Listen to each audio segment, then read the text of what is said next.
Assalamualaikum warahmatullahi wabarakatuh. Baiklah, pada hari ini saya akan menjelaskan materi lanjutan dari struktur jembatan rangka terkait dengan struktur baja. Eh, Sebelum kita melanjutkan, baiklah sama-sama kita mengucapkan alhamdulillahirobbilalamin. Semoga kita berada dalam keadaan sehat walafiat dan tidak kekurangan satu apapun juga, terutama terkait dengan nikmat iman, nikmat Islam, dan nikmat kesehatan. Pada bab terdahulu kita sudah membahas tentang batang tarik dan batang tekan, itu terkait dengan komponen struktur baja, ya, elemen baja di mana gaya yang diberikan itu adalah sejajar dengan gaya yang sumbu daripada penampang, yaitu sejajar dengan sumbu penampang, sedangkan sekarang adalah gaya itu diberikan tegak lurus terhadap penampang, sehingga struktur akan mengalami lentur. Nah, kalau kalau pada pertemuan yang sebelumnya itu diberikan gaya aksial, yang diberikan itu adalah berupa gaya tarik dan tekan terhadap aksialnya. Kalau sekarang adalah eh, tekan, ya, sehingga tekan terhadap sumbu aksial sehingga terjadilah yang namanya lentur, ya. Nah, adapun dari tujuan pembelajaran yang diberikan pada hari ini itu merupakan analisis dari desain komponen struktur lentur yang memiliki kekangan lateral secara menerus pada bagian sayap tekan. Jadi di sini baja yang didesain itu diberikan pengekang, yaitu atau pengaku, sehingga tidak terjadi adanya tekuk, ya. Kemudian memahami perilaku balok akibat lentur dua arah. Jadi seperti itu. Adapun sub pokok pembahasan yang pertama adalah pendahuluan, yaitu terkait dengan balok, apa itu lentur dan sebagainya, sebagainya, sebagainya. Kemudian lentur sederhana, profil simetris, kemudian perilaku balok terkekang lateral, kemudian desain balok terkekang lateral, kemudian lentutan balok sampai nanti ke teori umum lentur. Nah, untuk yang sama-sama kalian ketahui, balok adalah komponen struktur, ya. Kalau dilihat dari geometrisnya itu dia mendatar sehingga beban yang diterima itu adalah beban gravitasi. Nah, pada bab ini sebagaimana saya sampaikan sebelumnya, balok itu tidak mengalami tekuk, ya. Karena sepenuhnya terkekang dengan baik dari arah sumbu kuat maupun arah sumbu lemahnya. Sehingga untuk kasus yang akan kita bahas ini cukup merupakan pendekatan yang lebih baik, atau sehingga kita tidak perlu membahas secara lebih detail apakah itu mengenai tekuk dan torsinya. Kemudian yang kemudian adalah lentur sederhana profil simetris. Nah, lentur sederhana profil simetris ini adalah lebih terkait kepada seperti apa mekanika dari penampang. Mungkin kalian sudah belajar di apa namanya di mekanika bahan bahwasanya lentur sederhana profil simetris ini menggunakan uh, statis momen, kemudian momen arah Y dan momen arah X. Nah, SX ini adalah statis momen, kemudian statis momen itu merupakan inersia dibagi dengan uh, jarak dari titik berat serat arah X dan serat arah Y. Nah, selanjutnya ini kemudian didapatlah yang namanya tegangan lentur daripada suatu struktur, ya, struktur baja. Nah, dari sini tegangan itu pada awalnya dasarnya rumusnya cuma theta sama dengan M kali C per I. Ya. Nah, jika dilihat dari beberapa penampang yang dari sini, kalau seandainya ini terkait dengan nilai statis momen, kalau seandainya penampang itu eh, tegak seperti ini terhadap arah gaya, maka itu apa namanya statis momen yang digunakan itu adalah IX per CY. Kalau seandainya dia mendatar seperti ini dan arah gaya yang diberikan adalah setelah terhadap badannya, maka IY per CX. Nah, begitu juga dengan penampang kanal. Nah, selanjutnya kita membahas mengenai perilaku balok terkekang lateral. Pada dasarnya untuk mencari karena pada waktu kalian apapun desainnya itu, kalian akan membandingkan antara momen ultimate dengan momen nominal. Momen ultimate itu berasal dari beban terfaktor, kemudian momen nominal itu berasal dari penampang. Nah, karena kita membahas mengenai penampang, sehingga yang diperoleh dari data-data spesifikasi mungkin kita akan mendapatkan namanya kuat lele, kemudian yang namanya SX, test moment. Sehingga di komponen-komponen itulah yang akan kita gunakan untuk mencari yang namanya seberapa besar sih nilai momen nominal. Sehingga dari sini untuk mendapatkan tahanan momen nominal atau momen leleh atau MY ya, MY dan besarnya itu adalah dari MN itu sama dengan MYX sehingga diperoleh status momen dikali dengan FY. Jadi simple seperti ini. Kemudian bagaimana kalau seandainya nanti kalian mendesain dalam bentuk sampai kondisinya plastis. Nah, kalau kondisinya plastis itu beda lagi. Maka itu disebut dengan MP. MP itu FY dikali integral antara seberapa luas dari luasan tegangan kondisi plastis yang dihasilkan, sehingga di sini tahanan lentur itu dikalikan dengan Z. Ya, kalau dihasilkan dari integralnya tahanan lentur ini dihasilkan dengan Z. Apa itu Z? Nah, nanti kita bahas. Nah, jika dilihat dari kondisi ini, ya, ini ada beberapa distribusi tegangan pada level beban yang berbeda. Ya, kalau seandainya M sama dengan MP itu tegangannya sama, kemudian MYX, MP itu kondisinya renggangan lebih besar itu dari renggangan Y, atau misalnya tegangan itu sama dengan FY. Nah, kemudian M sama dengan MYX, nah ini kondisi yang namanya plastis ya. Kemudian M lebih besar dari MYX, ini leleh, kemudian ini plastis. Nah, jika dilihat dari diagram renggangan baja ya, material baja ini secara generalnya itu seperti ini ya. Mungkin kalian sudah belajar di material jalan dan jembatan. Nah, tegangan sama dengan FY. Nah, kita akan mendefinisikan seperti apa sih shape factor, atau shape factor itu seperti apa. Shape factor itu sebenarnya adalah merupakan perbandingan antara modulus plastis dengan modulus tampang. Nah, Z ini masih belum diketahui. Nanti kita akan coba menjelaskan dari contoh soal. Z itu berasal dari mana. Nah, di sini MP, jadi momen plastis per momen yield itu didapatlah SF dibagi dengan statis momen. Sehingga jika secara general itu bisa kita lihat untuk profil WF dalam lentur arah sumbu kuat X memiliki kisaran antara 1,09 sampai 1,18, umumnya 1,12. Kemudian arah sumbu Y itu biasanya 1,5. Contoh ya. Kita lihat daripada contoh di sini, ini kita kasih penampang persegi BH.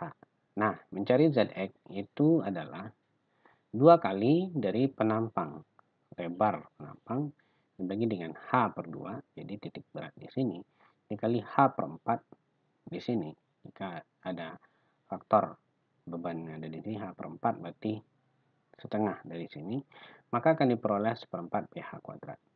Untuk penampang seperti ini, nilai IX-nya itu adalah 1/12 PH pangkat 3. Kemudian status momennya 1/X per H per 2. Nah, seperti ini. Ini sudah ketentuan dari mekanika bahan. Nah, untuk mencari yang namanya shape factor atau psi atau perbandingan antara modulus plastis dengan status momen, ya, maka diperolehlah 1/4 BH per 2 dibagi dengan 1/6 BH per 2. Sehingga didapatlah 1,5. Nah, ini contoh penampang yang namanya simetris. Kalau umpamanya penampangnya itu berbentuk baja WF seperti ini dan kondisinya telentang seperti ini, maka diperolehlah untuk menekan nilai ZY 2 kali 2 per B per 2 dikali dengan B dikali dengan TF. TF itu adalah ini, lebar sayap. Jadi cukup ambil komponen seberapa besar, berarti 2 TF, ya, 2 komponen ini. Ya, sedangkan pada simetris dia cuma 1, ya, B, ya. Kemudian 2 TF dikali B per 4. Jadi komponen setengah ininya. Ditambah 2 kali D, ya, dikurangi, ya, ini 2 kali D kurang 2 TF, ya, berarti panjang efektif ini D ini dia tinggi total webnya itu dikurangi 2 buah TF ini, kemudian dikali dengan TW, ya, TW per 2, kemudian TW per 4. Nah, sehingga didapatlah ZY. Nah, dari sini sudah bisa kalian perhatikan bagaimana mencari ZY atau momen plastis. Itu diambil dari, ya kalau kita ambilnya setengah dari, kalian bisa berpedoman dari sini, setengah dari, ya, lebar daripada penampang yang ditinjau dikali dengan setengah tingginya dikali dengan seperempat, ya. Ini dibagi, penampangnya dibagi 2 dikali 2 maka jadi seperempat. Nah, seperti itu. Jika ada komponen yang banyak, kalian cukup tinggal mengakumulasi. Ya, umpamanya seperti ini ada komponen yang banyak, ada yang tinggi, ada yang eh, tegak lurus, tegak seperti ini, kemudian mendatar seperti ini, tegak seperti ini. Bagi komponen yang identik itu cukup dikali 2, kalau komponen yang ini cukup ditambahkan saja. Ya, jadi tidak terlalu susah untuk mencari momen plastis untuk yang kemudian nantinya kalian bisa menentukan yang namanya shape factor. Nah, setelah menentukan yang namanya shape factor, mungkin nanti akan ada kondisi momen plastis tercapai penampang balok akan terus bertransformasi dengan tanah lentur konstan MP. Kondisi ini dinamakan sendi plastis. Nah, kemudian nanti muncul sendi plastis di tengah bentang yang akan menemukan situasi ketidakstabilan yang dinamakan katastrofik keruntuhan. Jadi nanti akan ada baja itu pada suatu saat akan mengalami getas. Ya. Nah, di sini akan mengalami getas. Ini beban layan dan kemudian pada suatu saat dia akan mengalami sendi plastis di sini dan dia itu akan mengalami putus. Nah, setelah kita membahas yang namanya apa itu plastis, apa itu momen leleh, ya, baru kita bisa membahas terkait dengan yang namanya desain balok terkekang lateral, yaitu berdasarkan LRFD sama semuanya, ya, dimana momen ultimate itu harus lebih kecil dari momen nominal dikali dengan faktor reduksi, ya, faktor reduksi. Nah, di sini faktor reduksi yang digunakan adalah 0,99. Nah, di mana di sini MU adalah momen terfaktor atau dari beban terfaktor itu akibat beban mati, beban hidup, kemudian dihasilkan dari kombinasi pembebanan. Nah, sebelum kalian menentukan yang namanya MN dan MU, ini harus ditentukan terlebih dahulu penampang kompak dan tidak kompak. Nah, dari diagram ini bisa kita lihat, ya, diagram kemudian kelangsingan, ya, kelangsingan daripada penampang. Kalau penampang kompak itu antara kelangsingannya itu berada lebih kecil dari kelangsingan plastis. Sedangkan penampang tak kompak itu kelangsingan kelangsingan itu berada dari kelangsingan plastis dengan kelangsingan reduksi, ya, kemudian langsing itu kelangsingannya itu lebih besar daripada kelangsingan reduksi. Nah, di sini bisa kita lihat MP berbanding dengan faktor kelangsingan B per T, kemudian di sini dilihat jika seandainya nilainya konstan itu dia adalah kompak, kemudian jika nilainya tidak konstan seperti ini maka dia adalah tidak kompak. Nah, tekanan nominal untuk penampang kompak itu cukup sederhana. MP, jadi MN itu sama dengan momen plastik. Jadi kalian cukup mengalihkannya dengan Z kali FY. Ya, Z kali FY, modulus plastik dikali FY. Kalau seandainya penampang tidak kompak, ya, sisa, jadi penampang tidak kompak, ada namanya tegangan sisa. Nah, dari mana tegangan sisa ini? Jadi MN itu berasal dari MR, momen nominal sisa. Jadi FY dikurang FR dikali dengan S, modulus penampang. Besar tegangan sisa itu sekitar 70 MPa untuk penampang gilas panas, jadi baja itu digilas secara panas, atau 115 MPa kalau umpamanya IWF kalian itu dilas, ya, dilas 115 MPa. Kalau gilas panas itu dia seperti ini, gilas panas itu baja box itu kemudian dimasukkan dalam cetakannya itu langsung jadi seperti baja IWF, ya. Tapi kalau dia penampang gilas itu profil bajanya itu berasal dari plat ya, plat yang dipotong-potong kemudian dijadikan baja IWF kemudian dilas ya. Bagi penampang tak kompak di mana kelangsingan kelangsingan itu berada di antara nilai kelangsingan plastis dengan kelangsingan sisa, maka besarnya tahanan momen nominal dicari dengan melakukan interpolasi linier. Nah, sehingga untuk interpolasi linier mungkin kalian sudah terbiasa di IUT. Ini sama prinsipnya ya. Jadi kemudian untuk seberapa besar kelangsingan sisa dengan kelangsingan plastis itu bisa dilihat dari tabel baja ya, tabel peraturan baja pada bab 751. Nah, untuk balok hibrida di mana FY yield itu sama dengan FY flange ya. Tegangan yield pada sayap itu lebih besar dari tegangan yield pada badan. Maka perhitungan MR itu berdasarkan dari nilai terkecil antara tegangan lentur ya, tegangan lentur daripada yield ya, tegangan lentur leleh pada flange dikurangi dengan tegangan sisa atau dengan tegangan yield pada badan FYW. Nah, kita coba lihat di contoh soal. Rencanakan balok untuk memikul beban mati sebesar 350 kg per meter dan beban hidup sebesar L sama dengan 1.500 kg per meter. Bentang balok yang diberikan itu adalah sebesar L sama dengan 12. Sisi tekan flange terkekang itu menggunakan lateral ya. Flange terkekang lateral. Kemudian gunakan profil baja WF dengan FY sama dengan 240, FY 450 MPa. Ya. Jadi di sini FY-nya 240 MPa dan FY sebentar ini.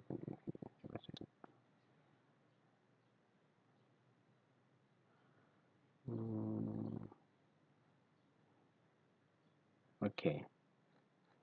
Ya, di sini ada dua jenis yang namanya baja WF dengan FY 240 MPa, kemudian FY dengan 450 MPa. Jadi ada dua bahan material yang akan digunakan di sini. Nah, secara general kalian yang pertama adalah ketika mengerjakan ini soal cerita seperti ini jangan lupa dibikin gambarnya, dimensinya berapa, kemudian hitung pembebanan. Nah, di sini ada D, beban mati dan beban hidup. Secara umum orang akan memakai 1,2 D dan 1,6 L. Sehingga didapatlah total beban ultimate, beban merata itu sekitar 2,82 ton per meter. Nah, setelah itu kalian cari momen ya. Ini sendirol, cukup sendirol saja di mana 1/8 QL kuadrat.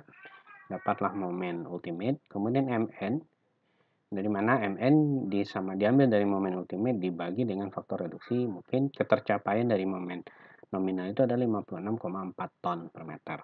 Nah, setelah itu karena kita menggunakan baja IWF, maka di sini terdapat dua kondisi ZX atau momen plastis. Bukan momen plastis ya.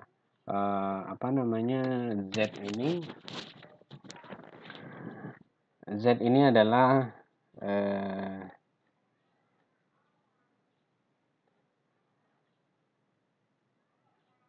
perbandingan antara inersia dengan perbandingan inersia dengan statis momen bukan. Z ini adalah jika kita lihat kembali adalah perbandingan antara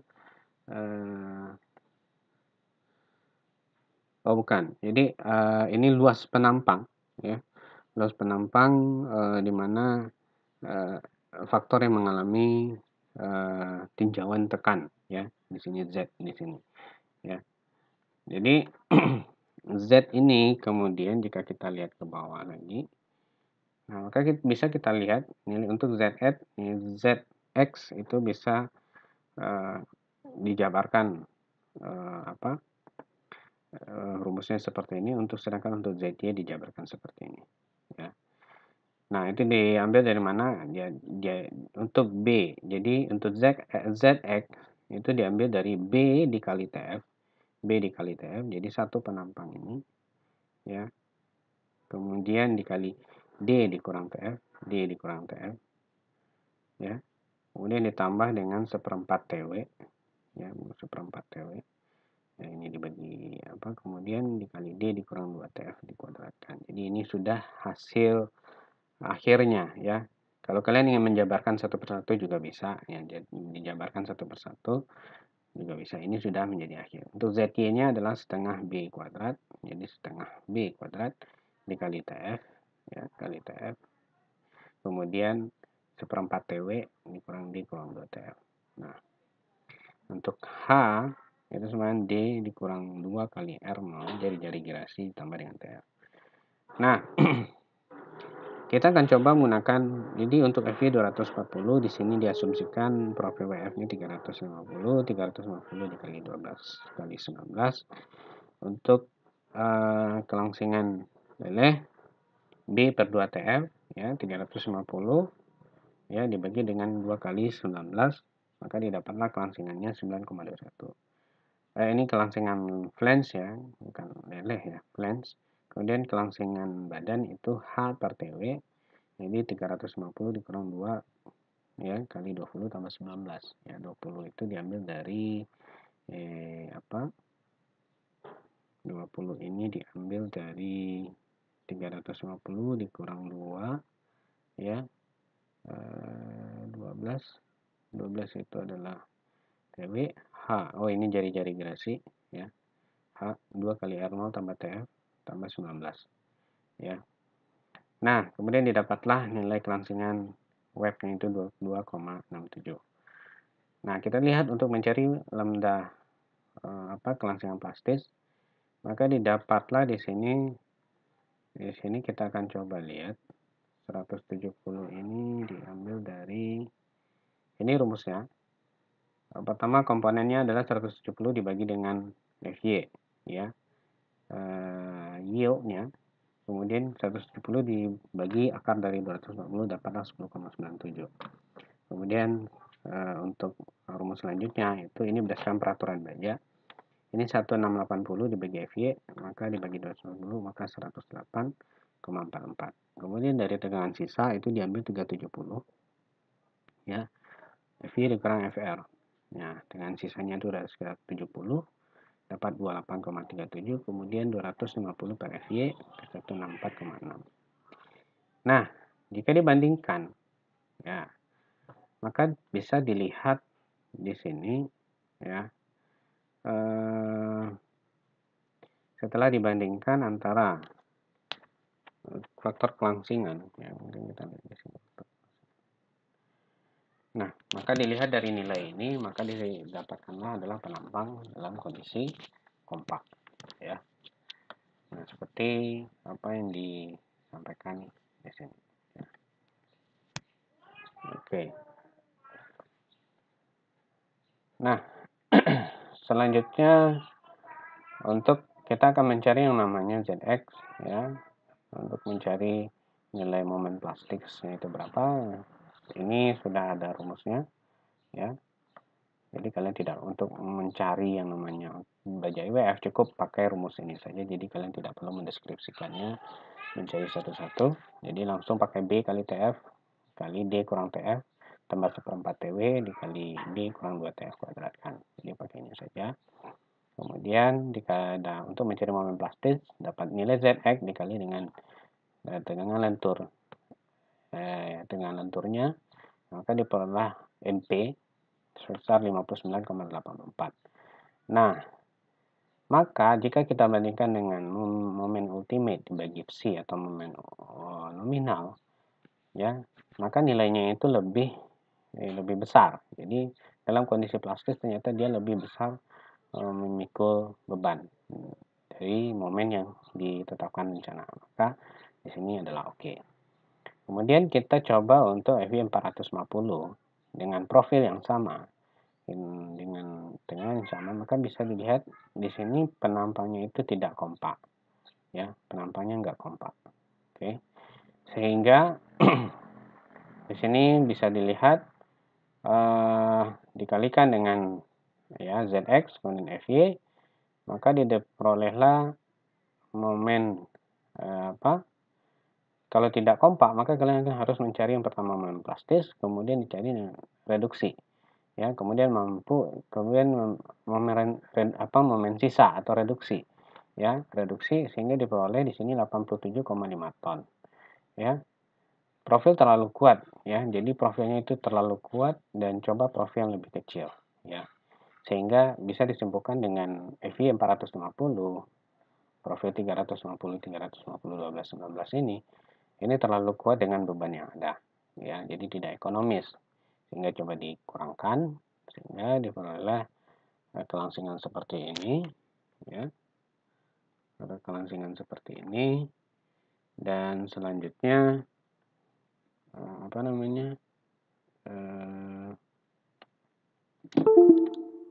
dilanjutkan dengan mengecek kelangsingan plastis dan kelangsingan sisanya. Maka di sini didapatkan penampang tidak kompak, ya. Selanjutnya dicoba dari nilai momen plastis, ya. Di sini rumus yang sama, ya, MR per 2 51,68 ton untuk reduksi, ya. Jadi coba dibandingkan dengan MN-nya ini 56 masih masuk akal, sedangkan di sini ini lebih besar, ya, dari momen reduksinya atau sisanya 87, ton per meter. Jadi di sini berada di bawah 56,4, sehingga diperolehlah nilai MN-nya itu sebesar 63,32 ton. Sehingga ini cukup ekonomis untuk sebuah penampang, maka bisa dikatakan FY dengan 450 MPa dengan cocok untuk dipakai penampangnya itu sebesar 300 kali 300 kali 15 kali 10, ya. Nah, untuk kemudian kita membahas materi selanjutnya tentang lendutan. Nah, ini lendutan, ini seperti yang pernah saya ajarkan di matriks, ya. Ini beberapa bentuk idealisasi lendutan. Jika umpamanya dia sendi roll, maka lendutannya hitungnya seperti ini, kemudian momennya ada di sini. Kemudian jika seandainya dia sendi roll, ya, L per 2-nya itu didapatkan ini sendi-sendi, ya, bukan sendi roll lagi, ini sendi-sendi, ya. Ini 5 per 48 kali M0 kali L per 2 ini. Jika ada sendi roll, beban terpusat, seperti ini caranya, rumusnya sederhana. Kemudian di sini ada sendi roll, beban merata, ini seperti ini. Ya, langsung saja.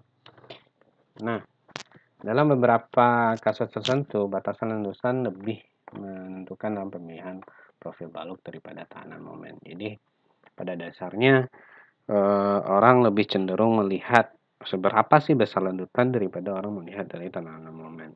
Ya, kenapa? Karena defleksi pada baja itu cukup besar sekali, ya, cukup riskan sekali daripada kemampuan material untuk menahan yang namanya lentur.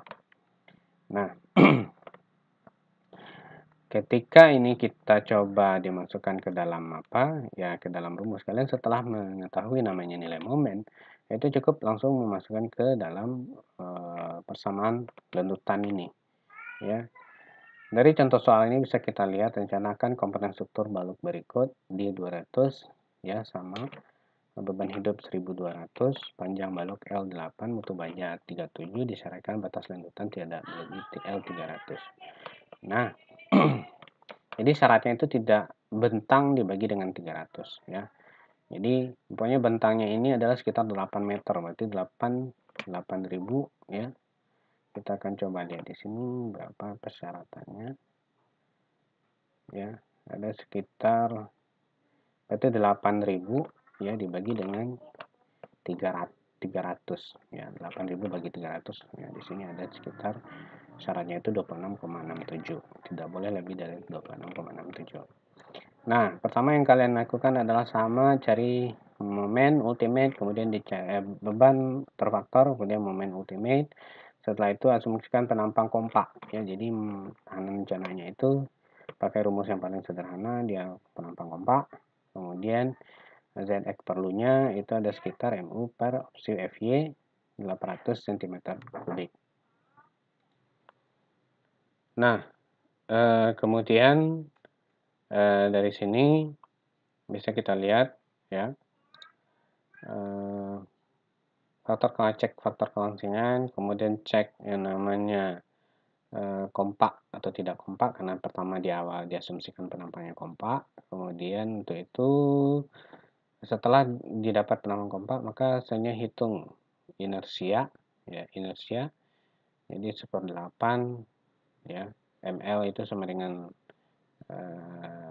dihitung inersia perlu untuk memenuhi syarat lendutan, maka didapatlah seperti ini. Kemudian setelah itu kalian cari lendutan, ya lendutan, kemudian dapatlah IX, inersia perlunya seperti ini. Jadi diambil dari momen, ya untuk mencari inersia perlu ini kan ada EI, I-nya itu belum diketahui, maka diperolehlah, jadi rumusnya itu dibalik, ya. Momen sudah ada, panjang sudah ada, ya.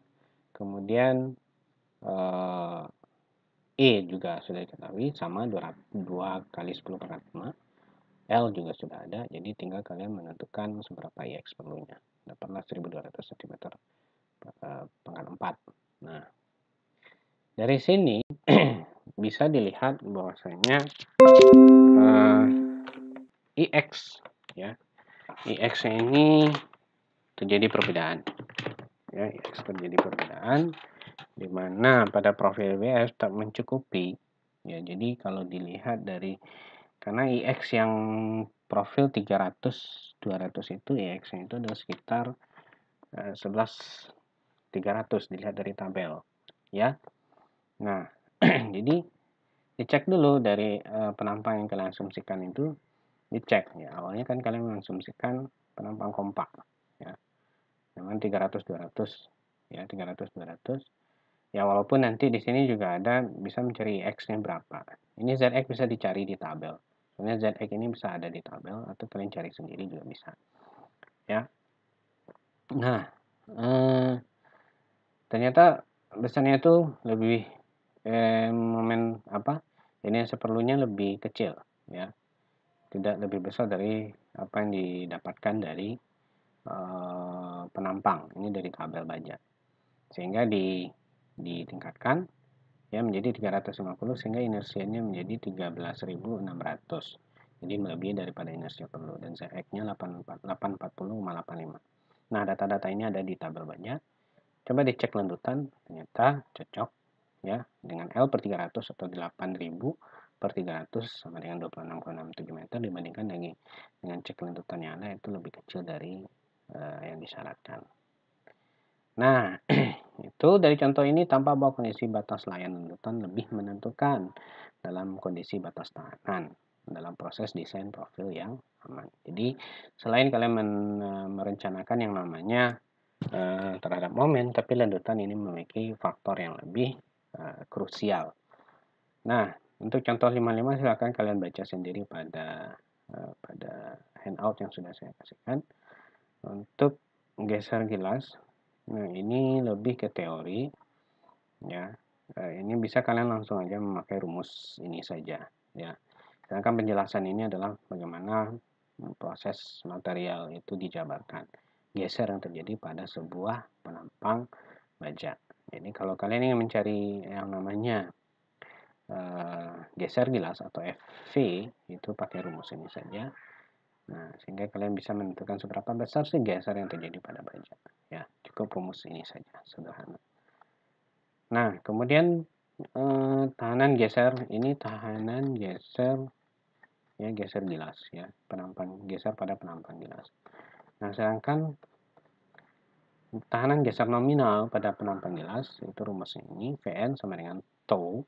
Tau itu didapat dari dikali AW, tau itu didapat dari sama dengan 0,6 dikali dengan FY, kuat leleh web, kuat leleh daripada badan penampang ya. Ya, kemudian dikali dengan AW. Nah, untuk persyaratan untuk geser itu cuman H per TW atau 1100 per FYW atau lebih kecil dari 1100 dari FYW. Nah, kuat geser harus memiliki persamaan ini. Ya, cukup masukkan ke dalam. Nah, beban selanjutnya untuk geser ini bisa kalian lihat contoh soalnya seperti apa aplikasinya. Kemudian saja beban terpusat pada balok, ya. Beban terpusat pada balok itu RU. Jadi kalau MN ya ada gaya tumpu perlu. Jadi sama dengan reaksi peletakan ya. kuat tumpu nominal pada web akibat beban terpusat. Nah, di sini jika menggunakan SNI nomor 2002 terjadi lentur lokal itu RN-nya itu sebesar ini, kalau lokal pada web itu rumusnya seperti ini. Nah, ini penjabarannya ya. Kemudian kalau kondisinya lipat pada web itu seperti ini ya. Ini cukup aplikasi penjabaran daripada ini adalah bukan penjabaran ya. Ini adalah kondisi jika maka ya. Jika maka cukup kalian perhatikan seperti apa geometris ya, geometris pembebanan yang terjadi akibat beban terpusat ya di sini. Nah, mungkin untuk lebih langsung saja ke contoh soal bagaimana aplikasinya. Nah, di sini ada beberapa kondisi-kondisi yang harus kalian cukup mengacu kepada aturan yang ada. Jadi logikanya itu cukup mengacu pada ini dan tidak perlu yang namanya proses asumsi ya. Oke, ini contoh soalnya. Nah, ini teori umum lentur, mungkin bisa kalian baca ya seperti apa teori umum lentur. Nah, ini lebih ke teoritis ya, bukan proses desain. Oke, mungkin untuk desain elemen lentur ya dengan persyaratan atau dengan kondisi asumsi awal itu adalah berupa balok terkekang. Jadi cukup simpel dan semoga kalian mengerti ya, mengerti dengan apa yang saya sampaikan, dan saya harap kalian coba baca itu handout yang saya berikan, coba untuk mempelajarinya lebih lanjut, dan diharapkan nanti kalian bisa merencanakan pada struktur jembatan ya, pada mata kuliah struktur jembatan ini akan lebih sifatnya ke proses desain, bukan mempelajari yang namanya elemen-elemen lagi ya. Ini adalah kuliah terakhir untuk struktur jembatan rangka di mana kalian sudah mengkaji yang namanya tarik, tekan, dan lentur. Itu cukup sederhana karena untuk batang rangka itu cuma ada 2-3 kondisi itu yang diperlukan. Sedangkan nanti pada struktur jembatan baja itu kalian lebih ke elemen baja itu lebih berfungsi banyak digunakan untuk elemen lentur ya. Saya rasa cukup demikian untuk materi struktur jembatan rangka untuk bagian baja, dan diharapkan nanti kalian bisa ujian akhir dengan baik. Banyak maaf kalau terjadi kesalahan, tetap di rumah, jaga kesehatan, semoga ibadah puasa kalian pada hari ini dapat diterima oleh Allah Subhanahu wa taala. Amin. Wabillahi taufiq wal hidayah. Wassalamualaikum warahmatullahi wabarakatuh.